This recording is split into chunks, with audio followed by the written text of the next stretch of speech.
உறவுகள் அனைவருக்கும் அன்பு கலந்த வணக்கங்கள். இந்த போராட்டமானது சென்னை மாநகராட்சிக்குள்ளே நடைபெற்று கொண்டு இருக்கிறது.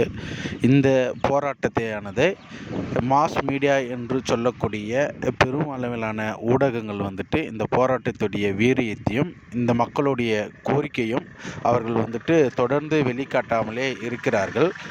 ஆனால் பல நாட்களாக பல வடிவங்களில் இந்த தூய்மை பணியாளர் மாநகராட்சிக்கு உட்பட்ட தூய்மை பணியாளர்களாக பணி செஞ்சு கொண்டு இருக்கின்ற இவர்கள் தொடர்ச்சியாக போராடி கொண்டு வருகிறார்கள். அவர்களுடைய பிரதான கோரிக்கையானது தற்காலிக பணி நியமனத்தின் அடிப்படையில் ஒப்பந்தத்தில் அவர்கள் பணி செஞ்சு கொண்டு இருக்கிறார்கள்.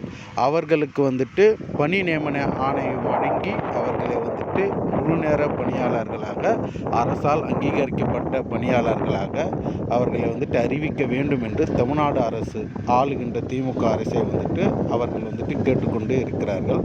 ஆனால் தமிழ்நாடு அரசு திமுக அரசானது அதை முழுமையாக மறுத்து அவர்களின் போராட்டத்தை ஒடுக்கக்கூடிய நசுக்கக்கூடிய வேலைகள் தான் செஞ்சுக்கிட்டு வராங்க. இதை மக்களிடத்திலே கொண்டு போய் சேர்க்கக்கூடிய ஊடகங்களும் அந்த பணியினை முழு அளவில் செய்யாததால் அந்த மக்களுடைய கோரிக்கையானது நசுக்கப்படுகிறது.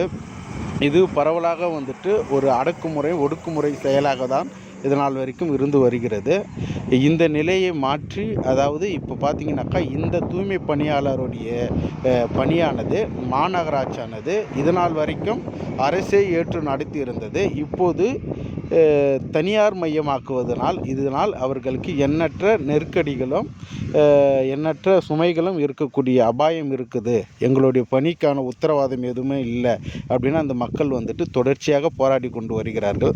அதை எந்த ஊடகங்களும் முன்னிறுத்தி வெளிக்கொண்டு பேசாதது வருத்தமாக இருக்கிறது. அந்த தூய்மை பணியாளர்களுடைய கோரிக்கை தமிழ்நாடு அரசு, ஸ்டாலின் அரசு, திமுக அரசு நிறைவேற்ற வேண்டும் என்கின்ற